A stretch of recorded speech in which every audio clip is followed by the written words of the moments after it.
My lucky number is 13. Bonjour et bienvenue dans 13, le podcast en français consacré à Taylor Swift.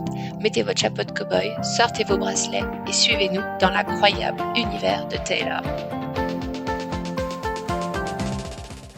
Bonjour à tous, bienvenue dans un nouvel épisode de 13. Je suis Natacha et j'ai avec moi ma Swiftie préférée.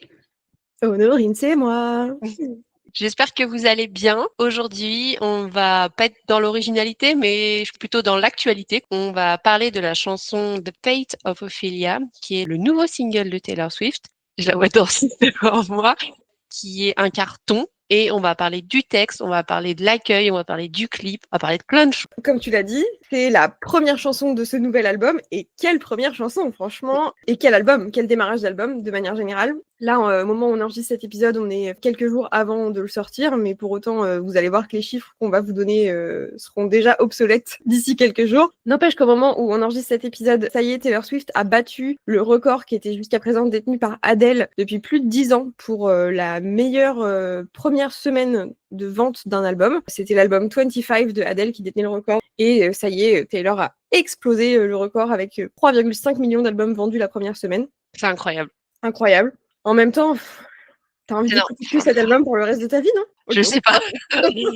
Ce qu'on remarque quand même, c'est que dès le premier jour de la sortie, elle avait déjà sécurisé 2,7 millions d'albums, ce qui est déjà incroyable, rien qu'à dire. Alors je sais, tout le monde va dire c'est à cause des précommandes, à cause des variants, à cause de la fanbase. Ça, on s'y attendait. Pour autant, ce qui est très intéressant à voir, c'est que malgré ces précommandes des fans, etc., elle a quand même réussi à séduire un public plus large et ça se voit dans les ventes d'albums et aussi dans les streams. Ouais, parce que tu regardes les streams, alors voilà, tout va très vite et chaque jour, c'est des chiffres différents, mais franchement, les streams parlent par eux-mêmes, en fait. Enfin, et les streams, alors oui, il y a les fans, mais il n'y a pas que les fans, et ça, c'est incroyable. Il faut rendre à César ce qui lui appartient.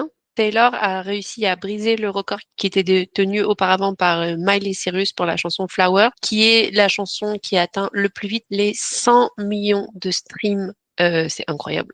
Franchement, rien que d'y penser, c'est juste fou. Donc, on est hyper fiers et je pense que ce sera vrai aussi sur les autres plateformes. Et on a hâte de voir les progressions.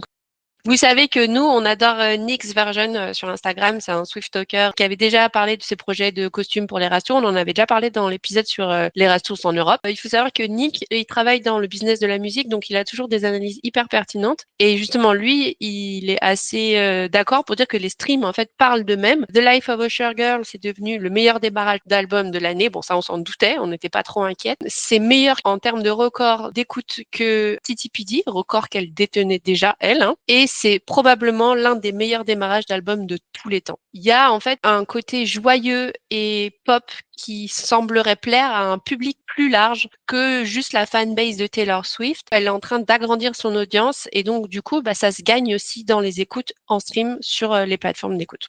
Ouais, et c'est assez surprenant et assez paradoxal parce que les critiques musicales sont très acerbes, dramatiques, négatives. Enfin, vraiment, nous, on a entendu tout et n'importe quoi sur l'album depuis qu'il est sorti. C'est son pire album. Ça y est, Taylor Swift va enfin être moins pertinente parce que sa musique est nulle, l'écriture est mauvaise, elle est trop heureuse pour écrire des bonnes chansons. Mais qu'est-ce que c'est que ça, franchement? Oh là là, ça nous a désolé vraiment d'entendre ça et de voir ça. C'est assez incroyable. Et à l'inverse, la réponse du public est complètement l'opposé. C'est-à-dire que de nouvelles personnes découvrent Taylor Swift grâce à cette chanson, grâce à cet album. Et donc, ça va forcément ouvrir toute une nouvelle génération de Swifties, mais aussi juste des personnes qu'on va appeler des casual listeners, donc des gens qui écoutent comme ça de manière classique. Ce que ça veut dire, c'est que ça va l'aider à cartonner encore plus que ce qu'elle le fait déjà. En termes commercial, ça veut surtout dire qu'elle est en train de gagner des parts de marché. Oui, en fait, les gens ont dit qu'elle était en train de péricliter, qu'elle était déjà de toute façon au sommet de sa carrière et qu'elle ne pouvait que redescendre.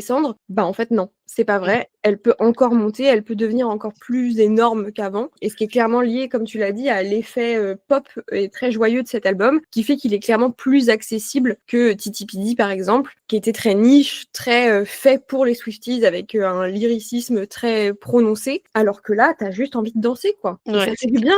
Et de toute façon, Taylor l'a dit elle-même dans les interviews qu'elle a fait ces derniers temps. Je suis pas la police de l'art, mais que les gens parlent de moi en bon ou en mauvais, c'est tant mieux parce qu'ils parlent de moi.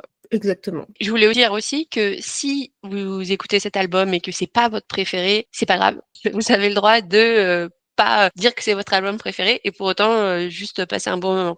Non, pas du tout. De toute façon, il y aura jamais meilleur que Reputation, donc à un moment donné. Non, je déconne.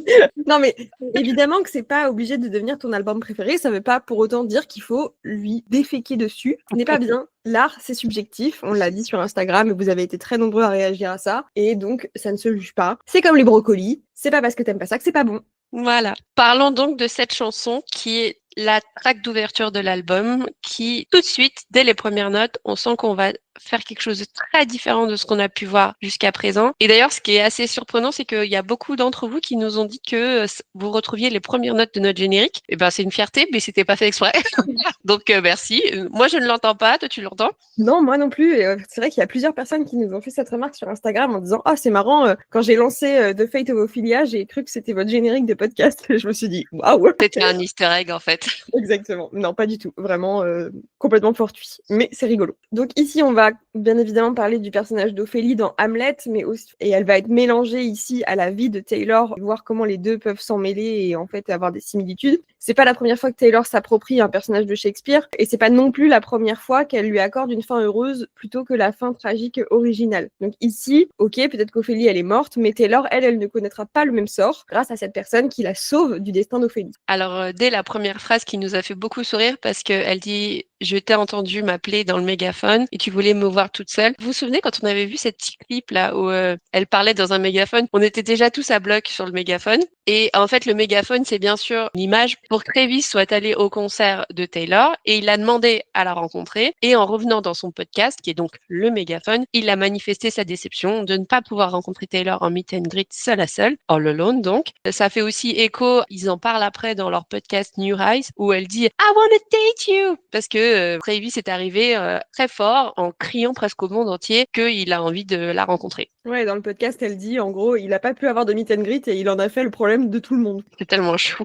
On enchaîne ensuite avec un premier couplet qui est en fait une référence à leur début de relation, à leur surnom, puisqu'elle lui dit « You are quite the pyro », donc tu es un pyromane, référence à leurs initiales T et T, Travis et Taylor, et qui se dit en anglais TNT, comme la dynamite. Donc c'est assez drôle d'ailleurs, quand elle a fait le post Instagram de leur annonce de fiançailles, elle avait mis un emoji dynamite pour signer entre guillemets le post. Et elle a un bracelet TNT qu'elle a toujours quasiment tout le temps avec elle. Ouais, qui lui avait offert. Et si tu n'étais pas venu, donc en gros, si tu n'étais pas venu me sauver comme un chevalier, je me serais noyée dans la mélancolie. Et on sait qui l'a rencontrée pendant l'ère Titi où elle était vraiment dans un sale état après une rupture qui s'était vraiment très très mal terminée. On rappelle d'ailleurs au passage quand même cette chanson affreuse de Titi Pidi, The Prophecy, où elle demande juste quelqu'un qui a envie de s'accompagner. On était vraiment dans un contexte qui n'était pas déjà facile. Ouais, elle était vraiment au fond du trou, Taylor, quoi. Et donc elle lui dit, sans lui, elle serait restée dans cet état, elle se serait noyée dans la mélancolie, mais donc noyée en référence à la mort d'Ophélie par noyade. Et ce qui fait du coup vraiment référence à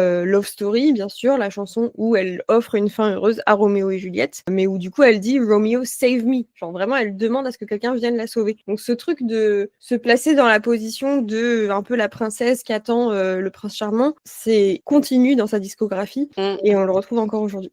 Donc, elle dit qu'elle a juré sa loyauté à elle et elle. Souvenez-vous du post qu'elle avait fait pour la fête du 4 juillet qu'elle fait tous les ans chez elle dans sa grande maison de Rhode Island, où elle invite ses copains, ses copines. Mais cette fois-ci, c'était plutôt de ses copines. Elle avait dit qu'elle qualifiait ce post-là, en tout cas de cette année-là, elle avait parlé des Independent Girly. Elle avait terminé en disant « See you tonight, Kansas City ». Et on connaît la suite, puisque Kansas City, c'est là où elle a rencontré notre petit ami Travis. Oui, en tout cas, c'est là où il est venu au concert et où il a eu l'épiphanie de se dire il faut que je rencontre cette dame. I wanna date you. Ensuite, on attaque le refrain. Donc, on a, comme je le disais tout de suite, on a la référence à la tour. I sat all alone in my tower. Donc, vraiment, ce truc un peu réponse, quoi. C'est un truc qui est revenu plusieurs fois dans Titi Pidi. Un peu l'impression d'être enfermée dans une sorte de piédestal inatteignable. Elle en parle dans The Albatross et dans Cassandra. Mais donc, voilà, on imagine très bien réponse dans le haut de sa tour avec ses cheveux à la fenêtre. Et voilà, encore cette princesse et cette idée qu'elle va être sauvée par le prince charmant avant, qui du coup était en train de bosser ses super pouvoirs en attendant de venir la sauver. Il était en train de s'entraîner peut-être quelque part. On repense aussi à cette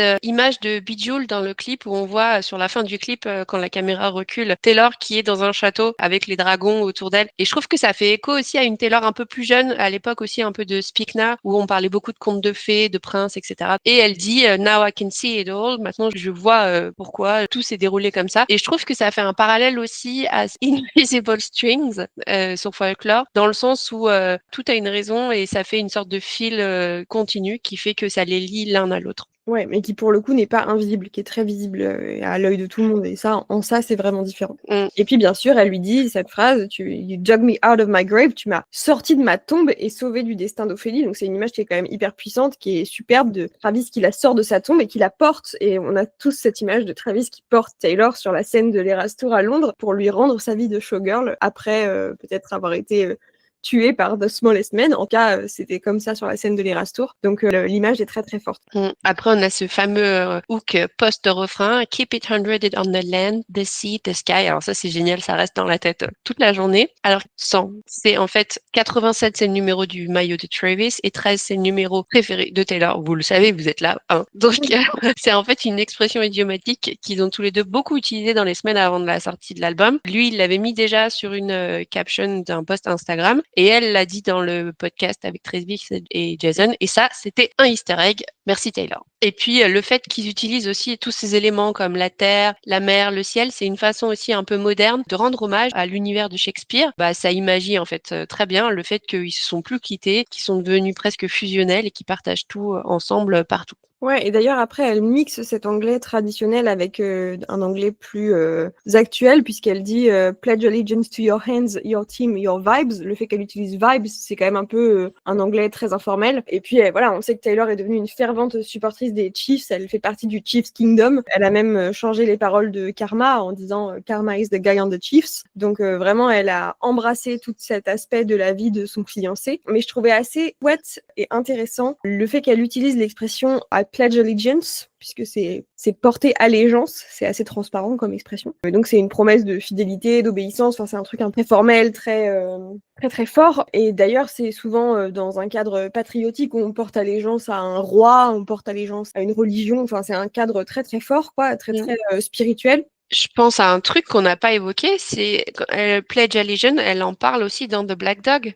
Oui, elle parlait de pledge to a cruel fraternity. Donc c'est en effet le même verbe qui est utilisé là. Donc ça montre quand même l'investissement qu'elle avait fait et qu'elle fait encore une fois. C'est vraiment, elle y va à fond, elle y va à 100%, quoi. Ouais, elle se voue corps et âme, quoi. Mais c'est aussi intéressant parce que The Pledge of Allegiance, c'est un texte qui est très connu aux États-Unis. Une espèce de petite prière patriotique que tous les enfants américains connaissent, puisque c'est une espèce de rite dans toutes les écoles du pays. Tous les matins, pour accompagner la levée du drapeau, avant le démarrage des classes, tous les écoliers américains se lèvent de leur bureau, mettent la main droite sur le cœur et récitent le Pledge of Allegiance. C'est un truc qu'ils apprennent à faire vers l'âge de 5-6 ans, et qu'ensuite ils font tout le long de la primaire, du collège, et un petit peu moins au lycée, mais quand même toujours dans certains lycées plutôt traditionnalistes. Et donc forcément, quand on pense lycée, on pense So High School, et donc... Et oui, et c'est encore une référence à notre petit Travis qui revient. Exactement. Donc si on porte allégeance à tout ce qu'il est, à son équipe, à son corps et à tout ce qu'il émane de bonheur, elle a dit qu'il était un point d'exclamation gigantesque, elle jure une certaine loyauté à leur amour. Et c'est très beau, je trouve. C'est très très beau.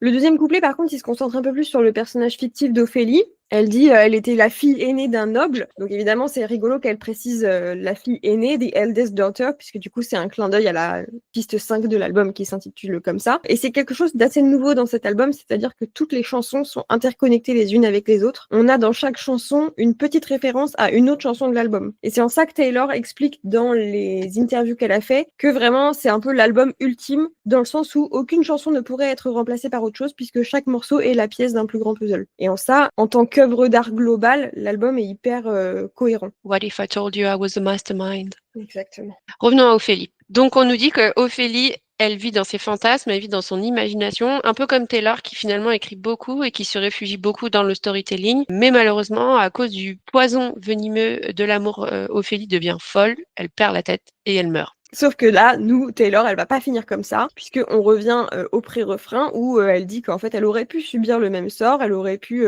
ne pas être sauvée, mais heureusement ça a été le cas. Et elle dit I might have lingered in purgatory. Donc littéralement, j'aurais pu m'éterniser au purgatoire. Et donc le purgatoire dans la religion catholique, c'est une espèce d'entre-deux, une sorte d'antichambre où les âmes se purifient avant d'espérer peut-être ou pas accéder au paradis. Donc il y a toujours cette notion de sauver son âme, de grâce à lui, elle a pu choisir de retrouver ses couleurs, son dynamisme. On repense évidemment au I'm just getting color back into my face de So Long London. Puis elle dit You wrapped me like a chain, a crown, a vine. Des références encore une fois à Ophélie et à la façon dont elle est dépeinte dans les différentes œuvres d'art qui la représentent, souvent avec des couronnes de fleurs qu'elle fabriquerait avant de mourir. Oui, en fait, en tout cas, alors ça fait très longtemps que j'ai pas lu Hamlet, mais il semblerait que oui, avant de mourir. Hamlet tous les jours, toi. Non, je lis pas Hamlet tous les jours, non. Mais ça remonte à quelques temps quand même. Mais il me semble en effet que avant de mourir, elle se fabrique une couronne de fleurs. D'accord. Et donc après, Taylor enchaîne avec Pulling Me into the Fire. Donc il l'attire dans le feu, qui est bien sûr en opposition à l'eau où Ophélie se noie. Et puis le feu, c'est bien sûr la passion, l'emoji cœur enflammé de l'album. La boucle est bouclée, quoi.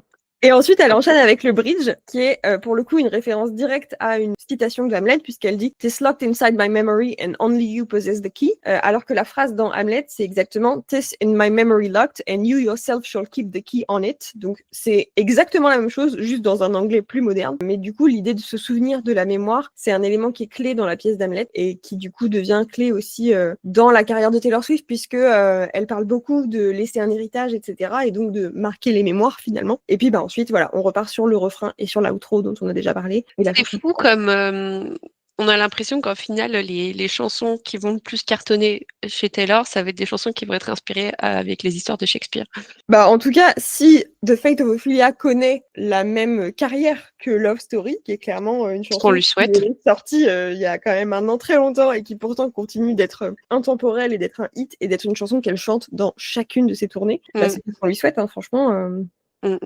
Moi, je m'en lasse pas de Love Story. Hein. Non, clairement. Passons donc au clip qu'on a eu le bonheur de découvrir dans nos cinémas, qui est disponible maintenant sur YouTube. C'est un clip qui est visuellement très très beau, très travaillé. Il a été réalisé par Taylor. Chose un petit peu spécifique de ce clip-là, c'est que tous les plans sont réalisés d'une seule prise. Il n'y a pas de changement d'angle. Elle a dit qu'elle voulait ça parce que elle voulait que ça rappelle vraiment l'esprit de l'Eras Tour où il fallait être prêt, être à sa place au bon moment pour que tout le monde réussisse. Et ça, c'est vraiment quelque chose qui est très beau dans le clip. Ouais, que ça rappelle un peu du spectacle vivant finalement. Et c'est pareil, ça me rappelle aussi le clip de All Too Well, enfin le court-métrage carrément, puisque c'était plus qu'un clip, où pareil, il y a toute une scène qui est filmée en un seul plan et du coup c'est extrêmement beau et c'est très cinématographique, donc en fait au cinéma ça rend hyper bien. Alors bien sûr, ce clip, il est truffé d'easter eggs. Elle a dit dans l'interview qu'elle a fait avec Zane Lowe pour Apple Music qu'il y en a plus d'une centaine. Alors on les a peut-être pas tous trouvés parce qu'il y en a encore qu'on cherche, mais on va essayer de décrypter ça et voir ce qu'on a trouvé en tout cas. Si vous les avez pas vus, écoutez-nous et après regardez le clip et peut-être que vous allez les retrouver aussi. Je pense qu'on en a vraiment trouvé pas mal quand même. On a quand même vraiment regardé le clip sous tous les angles. Donc évidemment là on est à l'oral, c'est plus difficile de vous montrer les choses, mais on va vraiment essayer d'être très visuel dans ce qu'on va vous raconter. Donc on a ce premier plan dans le clip où on est sur le hall du Hollywood Theater. Mais du coup tout de suite on sent l'endroit où on vient voir un spectacle un peu grandiose, un concert, un truc de cabaret, une pièce de théâtre, enfin vraiment on sent le très beau théâtre. Et dans ce hall de théâtre on a un homme qui passe l'aspirateur sur une moquette qui déjà a l'air hyper moelleuse, mais ça c'est pas un easter egg, mais c'était juste mon ressenti de la moquette. Mais sur laquelle du coup on peut lire le nom Ophélia. Et en fait si on regarde un peu plus haut, sur les marches on peut lire le off et sur les balcons au-dessus on peut lire The Fate. Donc en fait le plan d'entrée sur lequel il est écrit The Fate of Ophelia, mais un peu caché. À droite de l'écran, on a un clin d'œil à l'Eras Tour puisqu'on a un chariot de nettoyage avec un homme qui passe aspirateur. Chariot de nettoyage, c'est cleaning cart en anglais. Et on le sait, pendant l'Eras Tour, Taylor rentrait chaque soir sur la scène cachée dans ce fameux chariot de nettoyage avant le concert pour ne pas spoiler sa tenue d'ouverture. Et je pense même que le monsieur qui passe aspirateur, c'est un des danseurs du concert, non? Oui, bien sûr. En fait, ce qu'on n'a pas dit, effectivement, c'est que dans ce clip, c'est une espèce de réunion de l'Eras Tour. Il y a tous les danseurs, toutes les équipes qui sont là. Donc, il y a des espèces de caméos de ces danseurs, de ces musiciens. Donc, c'est hyper cool à regarder parce qu'on voit qu'ils ont une vraie complicité et ça se sent à l'écran, quoi. Ouais, elle a dit qu'elle avait vraiment envie de faire revenir sa famille et c'est vrai qu'après plus de 2 ans de tournée, les gens avec qui elle a partagé quand même beaucoup de temps, c'est un ressenti qu'on a, qui sont venus tous très proches et c'est devenu presque une famille. Et on savait qu'elle était déjà très proche de certains de ses musiciens, etc., de ses choristes aussi qui la suivent depuis des années. Et là, clairement, le fait qu'elle fasse revenir tout le monde, ça fait chaud au cœur de tout le monde. Oui, en même temps, ils ont passé 2 ans tous ensemble, donc Donc c'est clair que ça crée des liens, mais c'est cool de les voir aussi complices à l'écran. Donc si on revient au premier plan du clip, on a au mur à droite et à gauche 2 tableaux qui se font face et qui sont 2 représentations très connues d'Ophélie. On a celui qui est le plus connu de John Everett Millais, qui est reconnaissable à ses bords incurvés. Et puis on a celui de Frederick Heiser, qui est un peu moins tragique. Ophélie a l'air plus endormie que agonisante dans celui-ci. Et donc c'est de ce dernier que Taylor s'inspire ensuite et sur lequel la caméra va se centrer. Mais d'abord, d'autres easter eggs quand même sur ce premier plan. C'est pas fini. On a en haut de l'escalier une sorte de projection de grand tableau où on voit 3 personnages, 2 hommes et une femme. Et en fait, il se trouve que c'est Taylor Swift, Shellback et Max Martin. Et puis dans le fond, derrière le bas de l'escalier, on a des affiches de spectacle, dont une qui a l'air d'indiquer Female Rage. Donc on repense évidemment à Female Rage The Musical, la référence au set TTPD de l'Eras Tour. Qu'on n'a toujours pas vu, hein, cette musical qu'il n'arrête pas de nous donner et qu'on a toujours pas. Ça viendra peut-être un jour, je ne sais pas. Mais du coup, on a aussi une affiche qui indique Wood, et puis sur les autres affiches, c'est également des photos de Taylor Swift issues du clip. Donc on a une espèce de petit preview sur ce premier plan. Et au niveau du son, quand on regarde, juste avant de commencer du coup vraiment la vraie chanson de The Fate of Ophelia, sur ce premier plan, on a le bruit de l'aspirateur qui est en train de passer l'homme de ménage, mais on entend que dans ses écouteurs, il est en fait en train d'écouter The Fate of Ophelia. On a une espèce de Inception de Ophelia en début de clip. Ensuite, la caméra, elle bouge sur le tableau de la gauche et c'est le tableau qui est Ophélie dans l'eau. Et en fait, on se rend compte que ce n'est pas un vrai tableau normal, mais une sorte de plan théâtral, une copie avec Taylor Swift. Et surprise, le tableau bouge et on passe à quelque chose de mouvant et de filmé. Ouais, Taylor a expliqué dans l'interview chez Jimmy Fallon que ce processus, ça s'appelle briser le parallaxe, qui est en fait une notion d'art, mais aussi une notion de géométrie, qui est beaucoup utilisée en théâtre. Donc venez pas nous dire que l'album est pas intelligent quand on se met à utiliser l'expression briser le parallaxe, qui est clairement une expression que j'avais jamais utilisée de ma vie. Donc c'est ce procédé-là qui se passe à ce moment-là. Et donc Taylor Swift se lève, elle est donc pas noyée, elle est bien vivante. Là, on a un oiseau orange qui passe derrière. Il y a plusieurs théories sur cet oiseau, mais on y reviendra un peu plus tard parce qu'il est présent à plusieurs moments du clip. Et puis on a du coup au même moment un homme qui arrive en arrière-plan, qui est donc un danseur du Eras Tour. Là, les décors bougent, donc en fait on comprend qu'on est sur le lieu de répétition d'une pièce de théâtre. Taylor Swift, elle explique dans les behind the scenes que ce clip, c'est aussi une manière de représenter toutes les showgirls à différentes ères, à différentes époques. Et donc là, finalement, la première qu'elle utilise, c'est la muse des tableaux, la personne qui posait pour les tableaux, qui était en quelque sorte une showgirl. Ouais, donc ensuite, Taylor, elle se lève et elle marche. Et derrière elle, on voit les Starlights. Ce sont ses backup singers pendant les concerts qui sont sous une sorte de mobile constitué de 12 étoiles oranges. On peut voir derrière elle un panneau d'issue de secours avec écrit Exit en vert. Alors, ça rend tout le monde dingue. C'est comme la porte de karma. On va finir par savoir ce que ça veut dire. Il faut juste prendre son temps. Ce mot exit, il est vert et on va en retrouver un autre plus tard. Ouais, alors j'ai appris il y a pas longtemps qu'en fait, parce que bien évidemment là, ces panneaux exit, ça rend tout le monde fou. J'ai appris que quand les panneaux exit sont en vert, ça signifie que l'issue vers laquelle ils mènent sont à l'extérieur, tandis que quand les panneaux exit sont en rouge, ça signifie que en fait, ils ne te mènent pas vers le dehors, mais vers une autre pièce. Je ne sais pas quoi faire de cette information. En sachant que l'autre, il est orange en plus, donc je sais plus quoi faire. Après, ça, c'est peut-être juste le code couleur de la norme des bâtiments, et Taylor, ça, elle y peut rien. Franchement, on peut rien mettre de côté avec elle parce que C'est pour ça, je donne cette information. Après, on verra comment ça s'imbrique dans le puzzle de tout ça. Et donc là, Taylor, elle bouge pour finalement venir se positionner derrière un cadre dans un nouveau décor, dans un tableau, dans une pose assez romantique. Et sur la table à côté d'elle, on a encore des easter eggs. On a un collier de perles et une pêche qui sont des références à la chanson The Life of a Showgirl. Et on a un pain qui est un caméo de la nouvelle obsession de Taylor Swift pour la boulangerie. Dans les behind the scenes, on la voit extatique à l'idée que son pain soit dans le clip. Donc ça lui tenait vraiment à cœur. Et donc voilà, sa main vient se poser sur la table et sur son autre main, on a le fameux oiseau orange qui vient encore se poser dessus. Et à côté d'elle, une statue de chat qu'on reconnaît comme étant Olivia, le deuxième chat de Taylor. Ça, elle l'a déjà dit, s'il y a un chat dans un clip, c'est pas un easter egg, c'est juste qu'elle aime les chats. alors qu'elle sort de sa pose de ce tableau, il y a un danseur qui lui donne une allumette pour faire allusion à la phrase qu'elle est en train de dire « As a legend, you are quite a pyro ». Et c'est marrant que ce soit Cam qui lui donne l'allumette puisque match en anglais, c'est aussi faire le lien entre les deux. On pense souvent aux matchmakers qui font des couples. Et il s'avère que le frère de Cam était un joueur de football américain et donc il aurait pu jouer un rôle entre Travis et Taylor. Ouais, et puis bah, du coup, qu'est-ce qu'on fait pendant le football américain? On joue des matchs. Donc, on a un peu ce double sens du mot match allumette en anglais, matchmaker, et puis les matchs de foot, quoi. Mm. Donc elle craque l'allumette sur sa propre robe et elle passe devant ce cracheur de feu et sort de la salle et fin du deuxième plan. On arrive du coup ensuite dans un couloir avec des teintes assez vertes qui mènent à une loge. Dans le couloir, sur le mur de droite, on a des photos des Starlight, donc les choristes de Taylor Swift. Cette fois, Taylor, elle est vêtue d'une tenue de showgirl rouge et d'une perruque blonde qui font clairement, pour moi, un rappel à Marilyn Monroe. D'ailleurs, elle a une espèce de faux grain de beauté au-dessus de la bouche. Elle est sublime. Elle est sublime, ça, c'est pas un easter egg. On a ces danseuses qui l'attendent dans la loge, qui du coup sont sur le point de répéter une chorégraphie, ce qui montre aussi bien l'importance de toute cette cohésion d'équipe dans le milieu des showgirls. Mais il y en a une notamment qui se redresse de sa chaise dans un geste qui n'est pas sans rappeler la chorégraphie de Vigilante Shit à l'Eras Tour. D'ailleurs, c'est fait exprès, hein, on le sait, Taylor, elle le dit dans les behind the scenes. Si vous avez vu le documentaire au cinéma, vous le savez. Et puis, sur le mur, on a une horloge qui est réglée à 10h03, donc 10-3, 3 octobre, la date de sortie de l'album. Là, du coup, on a les danseuses et elles qui font une espèce de petite choré sur la chaise, qui a clairement le potentiel d'être une trend de TikTok. D'ailleurs, je la vois déjà partout sur les réseaux, les gens refaire cette chorégraphie. Et sur les miroirs derrière ces danseuses, on a pas mal de photos qui sont intéressantes. On a plusieurs photos de Marjorie Finlay, donc la grand-mère de Taylor, qui, en tant que chanteuse lyrique, était aussi une showgirl. Et puis, on a une photo de Travis, mais qui n'est pas n'importe laquelle, qui est une photo de Travis pendant son interview de 2016 avec je ne sais plus quel média, mais où il avait dû jouer à Kiss, Marry, Kill, dans lequel il y avait Taylor Swift. Et du coup, bah, c'est aussi, encore une fois, Natacha, une référence à So High School. Ouais, excellente chanson, qu'est-ce que tu veux que je te dise? La caméra suit ensuite une danseuse qui ouvre un rideau et qui nous mène sur le quatrième plan. On est maintenant dans un cabaret aux ambiances années 60-70. Taylor danse sur une scène avec deux autres danseuses. Elle a une perruque brune qui fait un peu penser au clip de You Belong With Me.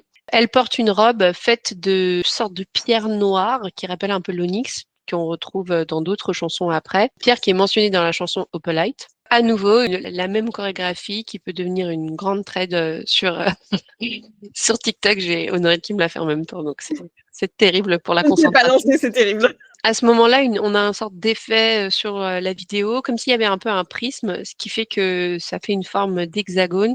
Ça peut rappeler aussi un rayon de miel, donc ça ferait une référence à la chanson Honey. Alors, ça rappelle un peu un rayon de miel, et pour moi, ça rappelle aussi un peu, tu sais, quand tu essayes de regarder un diamant de très très près. C'est un peu toutes les facettes d'un diamant. Un gros diamant. Un très gros diamant. De là, on a une transition du coup sur le plan suivant où Taylor porte une immense perruque rousse, on dirait un peu rebelle si vous avez vu le Disney, qui rappelle aussi un peu la Taylor du clip de All Too Well où elle était rousse, qui rappelle aussi un peu Florence and the Machine. Je trouve il y a un peu cette vibe-là. C'est vrai. Elle a une énorme robe magnifique argentée avec un élément qui saute aux yeux qui est le cœur rouge brodé dessus, qui évidemment moi me rappelle beaucoup la veste verte du Reputation Tour, mais ça c'est juste mon cerveau qui est mal branché. Parce que ça peut être aussi, et ça c'est le petit big up à Pop with Raphaël avec qui on a fait un épisode qui me disait, ça peut être aussi la façon dont son cœur était avant que Travis vienne la sauver. Voilà, ça c'était sa théorie, donc je rends à César ce qui est à César. Taylor, elle arrive cette fois sur un décor de théâtre d'un faux bateau pirate. On retrouve notre danseur préféré, Yann, qui va descendre d'une échelle à corde. Et évidemment, ça nous fait tous sourire parce qu'on repense à sa performance très suggestive de chorégraphie avec l'échelle sur la chanson Lavender Haze sur la resto. Je pense que tout le monde l'a en tête, hein, c'est presque impossible à oublier. C'est voilà. gravé dans nos mémoires. Et ce qui est assez drôle, c'est qu'en plus, il a posté récemment une vidéo de lui dans un magasin de bricolage où il reprend la chanson Wishlist et il dit I just want you et puis il est avec une échelle comme ça. Franchement, c'est génial. J'adore la manière dont tout le monde s'approprie les chansons. C'est parfait.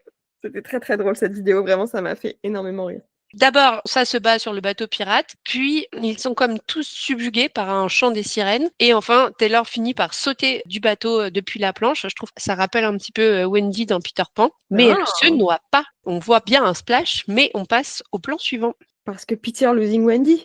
Eh oui. Oh putain, qu'est-ce qu'elle est intelligente. Mais ouais, sur le plan suivant, alors c'est là qu'on se rend compte que non, tout le monde n'a pas l'air ridicule avec un bonnet de bain, parce que Taylor Swift ne l'est pas. Bon, après, c'est un super bonnet de bain. Peut-être que moi aussi, avec un bonnet de bain à sequins, ça m'irait bien. On sait pas. Je ne pense pas. Mais bon.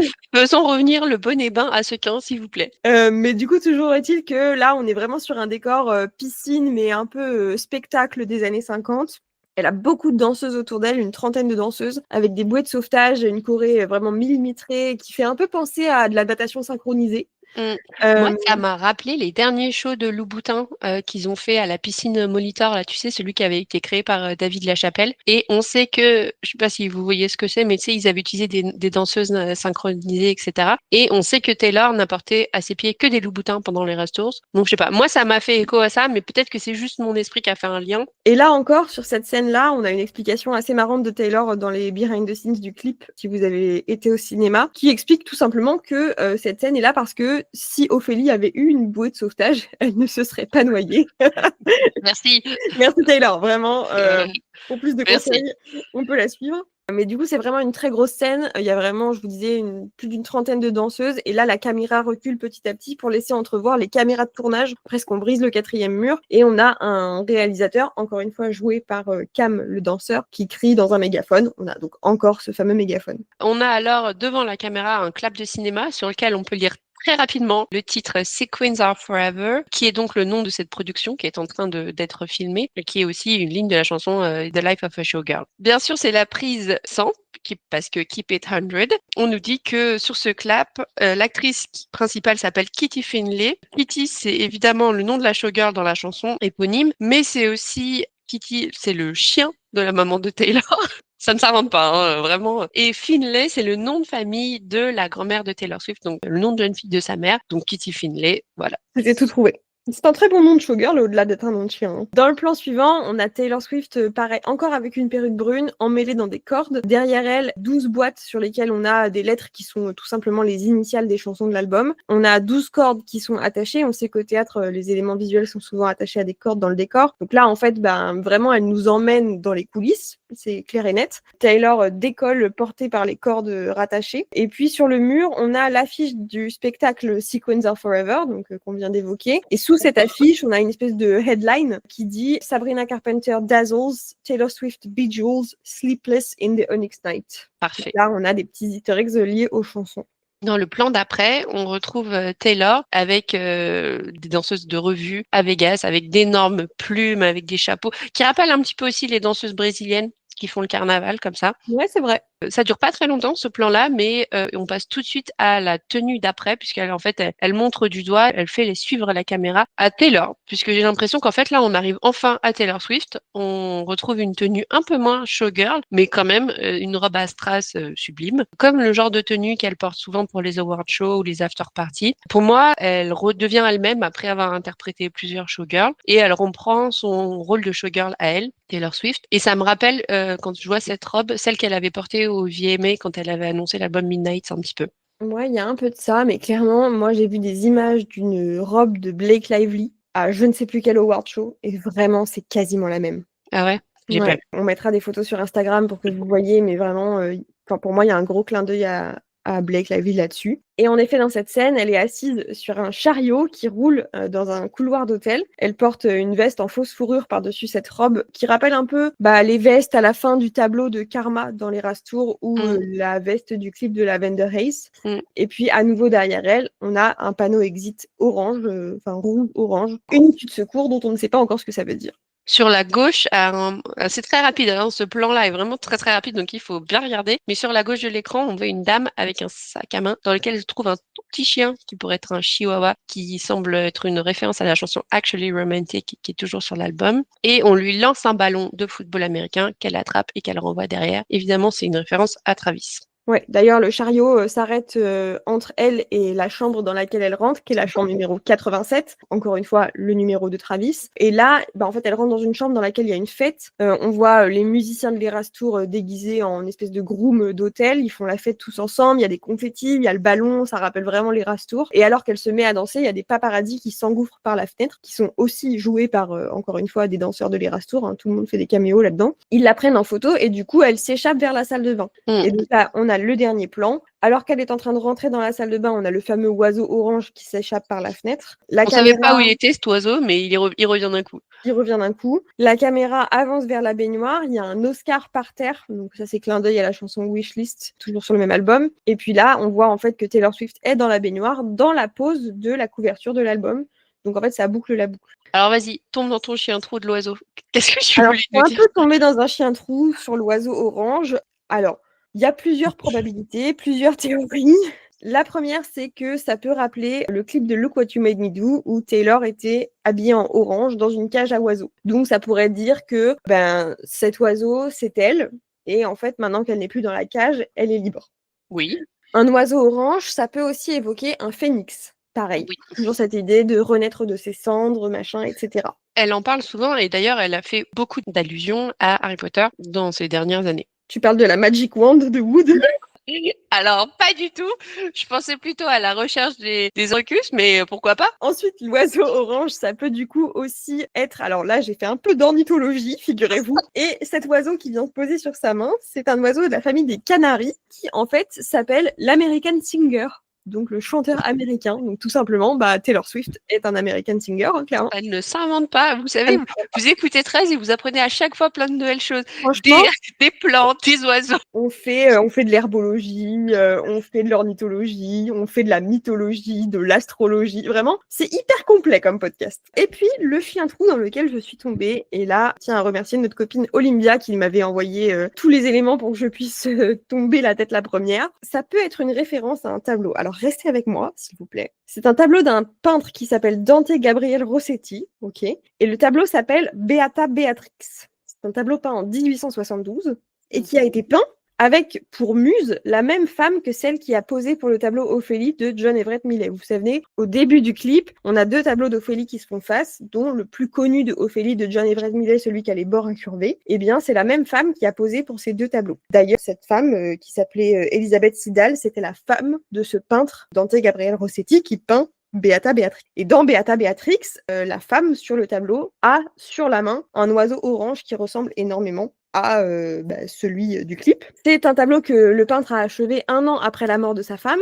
Sa femme était très connue à cette époque-là pour poser pour des tableaux. C'était une espèce de showgirl quelque part, Elisabeth Siddal. Elle est morte à l'âge de 32 ans, mais elle a eu le temps de poser pour beaucoup de tableaux, jusqu'à ce qu'elle rencontre son mari qui, en fait, l'a trouvée tellement magnifique comme muse qu'après, il ne voulait plus qu'elle pose pour d'autres peintres. Et ce tableau, Beata Beatrix, il s'inspire d'un roman d'un mec qu'on connaît un petit peu sous le nom de Dante Alighieri, qu'on connaît surtout sous le nom de Dante, un auteur très connu du XIIIe siècle.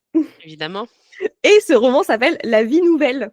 Donc voilà, je me suis dit que peut-être il y avait cette référence à ça. Dante, on le connaît beaucoup pour la Divine Comédie, mais je me suis dit que La vie nouvelle, c'était quand même drôle et que c'est a priori un de ses premiers ouvrages qui est un roman d'amour. Ok. Voilà, bon, je suis peut-être allée un peu loin, mais c'était quand même cool d'apprendre plein de choses sur toute cette époque de pré-raphaélitisme, qui est ce mouvement pictural de l'époque. Voilà, on vous a dit Voilà. que vous alliez apprendre des choses aujourd'hui. Je pense qu'on a fait tout le tour. Dites-nous s'il y a d'autres easter eggs que vous avez trouvés et que nous, on n'aurait pas vu. Je pense qu'on a vraiment bien scruté le clip, mais bon, manifestement, on n'est pas à une centaine, donc c'est qu'on en a loupé. On espère que c'était assez clair pour tout le monde. Avec la sortie de cet album, et contrairement à la sortie du dernier album TTPD, on a beaucoup de promotions de la part de Taylor, qui nous fait toujours très plaisir de la voir en interview, discuter avec des gens. Donc, elle a été à la télé dans les late night shows, elle a été dans les radios en Angleterre. Ça fait plaisir de la voir, ça fait plaisir de l'entendre. De ces interviews, je vous fais une synthèse, parce qu'il y en a beaucoup et qu'elle répète quand même globalement souvent la même chose. Que c'est l'album dont elle se sent encore aussi proche dans sa vie, c'est-à-dire que d'habitude elle sort un album et ça parle d'une ère, d'une période de sa vie qui est déjà terminée et de laquelle elle ne s'identifie plus. Et là, elle dit qu'elle est encore bien dans cette partie de la showgirl. Elle a l'air heureuse, elle a l'air détendue. Pour elle, la showgirl, c'est une personne qui est drôle, qui flirte, qui est scandaleuse, qui fait des jeux de mots, qui s'amuse. Donc on est vraiment dans cette dynamique-là aujourd'hui. On apprend aussi que certains danseurs ont participé au chœur de certaines chansons. Alors j'aimerais bien savoir qui et quand et sur quelle chanson, mais on le saura peut-être un jour. Pour elle, la release party qu'elle a préparée donc avec les cinémas, c'est un peu la suite des Secret Sessions qu'elle faisait auparavant avec ses fans lors des sorties de ses albums. Elle a dit aussi que ce serait pas son dernier album, donc on va bien rassurer tous les gens qui pensent que c'est son dernier album ou que le 13e serait son dernier album. Je sais pas sur quoi vous vous basez, mais rassurez-vous. Vraiment. C'est beaucoup les fameux exit signs qui ont un peu nourri cette idée-là. J'avoue, moi, ça m'a pas du tout fait penser à ça. Mais rassurez-vous, Taylor, on n'a pas fini d'entendre Taylor, n'en déplaise aux critiques. Alors peut-être qu'elle va prendre un peu plus de temps, peut-être pas, on n'en sait rien. Mais en tout cas, elle a dit que elle n'allait pas terminer sa carrière. Elle nous a dit aussi, et désolé pour tous nos amis qui aiment rap, mais que Rap TV n'arrivera pas bientôt. Donc, on peut clowner encore un petit peu, mais c'est pas près d'arriver. Elle a parlé énormément de Travis. Elle a dit que c'était sa personne préférée au monde. On a admiré sa bague à tous les interviews. Voilà, bon, après, c'est vrai qu'elle est quand même énorme, cette bague, mais à un moment, Parlons d'autre chose. elle a un peu trop flatté les Anglais, à mon goût. Pardon, Taylor, mais ceux qui font les meilleurs pas du monde, ça reste les Français. Donc, tu sais bien mignonne de faire tes gros pains, mais maintenant, tu vas être à la baguette. Gros point. Mets-toi à la baguette, à la baguette de Travis. On apprend aussi qu'elle aussi, elle glande sur son canapé en regardant la télé. Elle a fait du pain à toutes les personnes qui l'ont reçue. Elle retrouve enfin une vie avec des hobbies. Elle adore faire la pâtisserie et elle pense se mettre à la confiture. Donc clairement, elle aussi, elle est passée de l'autre côté de la trentaine où tu deviens plus proche des mamies que des jeunes. On sait aussi que on peut offrir un buzzer à Taylor pour son anniversaire parce qu'elle adore ça. Et enfin, pour terminer, elle a oublié d'appeler Ed Sheeran pour lui dire qu'elle s'était fiancée. Et il a découvert ça sur Instagram comme tout le monde. Oui, alors elle avait quand même une bonne excuse, hein, elle l'a expliqué. Ed Sheeran ne possède pas de téléphone. Oui, mais c'est rigolo. C'était rigolo. Et surtout, la réaction de Ed Sheeran sur ses interviews, c'était très drôle. Ouais, parce que lui-même a commenté en disant moi aussi je vois cette interview sur mon vieil iPad. Oui, Donc, mais il a aussi dit qu'il confirme depuis son temps d'iPad autorisé que c'est exactement ce qui s'est passé. enfin, on a reparlé du Super Bowl puisque c'est quelque chose qui est quand même arrivé assez régulièrement ces derniers temps. Elle a dit qu'elle avait refusé le Super Bowl parce que pour l'instant, elle se sentait incapable de se concentrer sur autre chose pendant les matchs de football, si tant est que Travis joue. Il y a eu pas mal de rumeurs sur pourquoi elle avait refusé le Super Bowl. Ça n'a rien à voir. Juste, elle veut être 100% concentrée sur Travis si jamais c'est lui qui joue le Super Bowl. Et ça se comprend totalement. Aussi, de ce qu'on a vu de ses interviews, c'est que tout le monde kiffe Opalite. Donc, vu comme ça cartonne dans les streams, je serais pas surprise que ce soit le prochain single. Ouais. C'est joyeux, c'est dansant. Je pense que ça va être un carton. Ouais, je suis assez d'accord avec toi. On profite quand même de cet épisode qui sort le 13 octobre pour vous dire que du coup, c'est les 1 an de 13 podcasts, puisque notre premier épisode était sorti le 13 octobre l'année dernière. C'est assez fou ce qui nous est arrivé sur ces 12 derniers mois, donc on voulait vraiment vous remercier. On va pas vous bombarder de chiffres, mais c'est vrai qu'on a passé des caps qui étaient assez cool. Le jour où on a passé cet été les 1000 abonnés sur Instagram, c'était quand même plutôt marrant. On a passé le cap des 10 000 écoutes en cumulé sur notre podcast, et maintenant même on est presque plus proche des 20 000 que des 10 000, donc ça s'accélère très vite et c'est très très cool.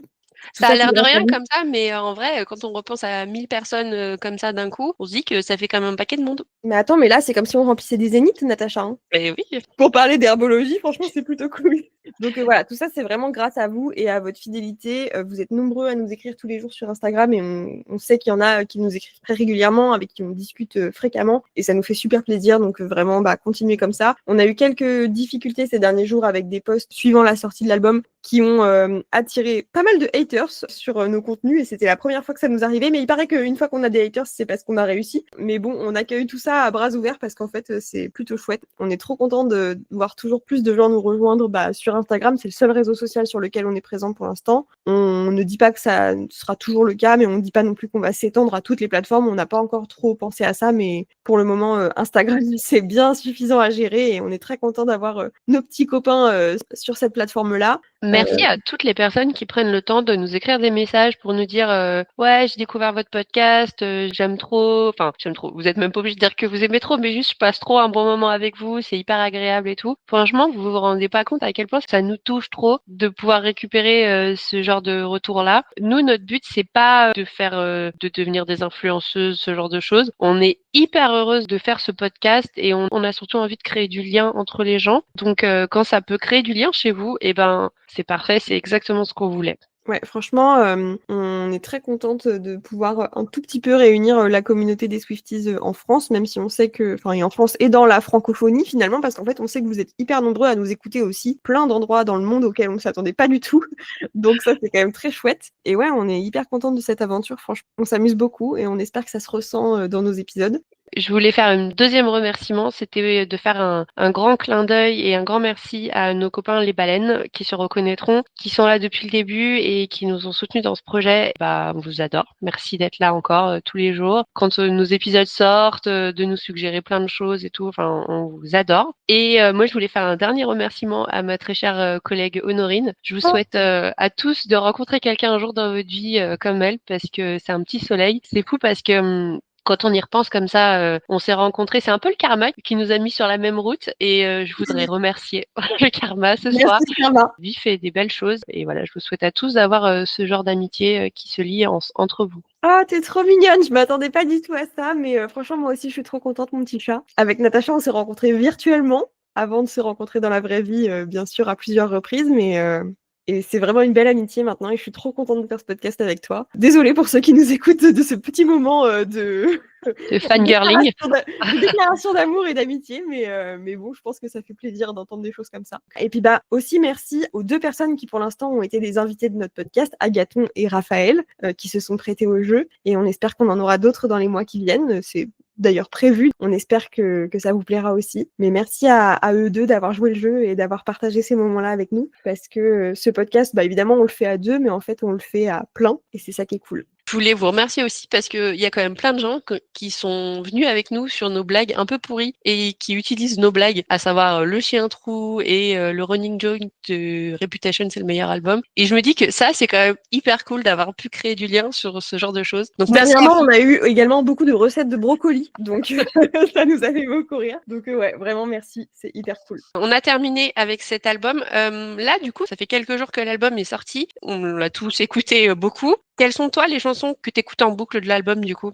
Ça n'a pas trop bougé par rapport à notre toute première écoute, c'est-à-dire que j'écoute énormément de Fate of Ophelia, j'écoute énormément Opalite, j'adore Cancelled, mais alors, la version acoustique de Elizabeth Taylor, mais en intraveineuse, en fait. Ouais. Les vocalises qu'elle fait sur la fin, là, mais vraiment, elle me fout par terre, c'est incroyable, j'adore. Je trouve qu'elle a une évolution de sa puissance vocale qui est fulgurante, Ouais. et c'est vraiment très agréable à écouter. C'est fou parce que on lui a beaucoup reproché de justement de pas avoir de voix, de pas être une performeuse, etc.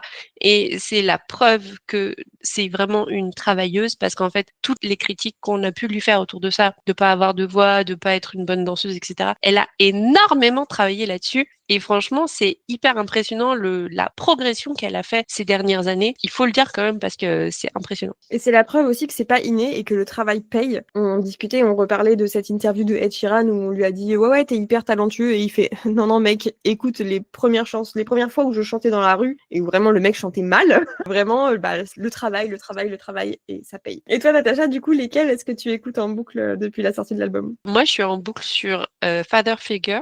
Ah ouais, incroyable. Alors, vraiment, mais genre, je suis en boucle dessus, quoi. Je pense que je l'écoute plus que toutes les autres, d'ailleurs. Le dernier couplet, je rêve de pouvoir l'hurler dans un stade avec plein de gens autour de moi, parce que ce passage-là, il est génial. C'est mic drop. Ouais, je suis d'accord. J'adore Wishlist et Honey, qui ont une petite vibe, tu disais, c'est marrant parce que j'y repensais quand on a fait la première écoute. Hip-hop, ça me rappelle vachement le R&B des années 2000, tu vois. Ouais, je vois ce que tu veux dire. Et j'adore, je trouve ça hyper chouette. Et Wishlist, je pense aussi que ça pourrait être un bon single. Ouais, je suis d'accord. Je suis d'accord avec tout ce que tu dis. Voilà. Trouvez-vous quelqu'un qui est d'accord avec tout ce que vous dites? Sur ces bonnes paroles, on vous souhaite une très bonne journée. On vous dit à très bientôt pour un prochain épisode. Et un grand merci d'être là encore. À la prochaine. Et vive les brocolis. Et voilà, c'était encore une belle journée pour parler de Taylor Swift dans notre podcast 13. Si cet épisode vous a plu, n'hésitez pas à vous abonner pour ne manquer aucun épisode et suivez-nous sur Instagram @13.podcast. Vous pouvez également nous écrire pour nous proposer des idées d'épisodes, des chansons analysées ou d'autres théories. Et d'ici là, à bientôt les Swifties. My lucky number is 13.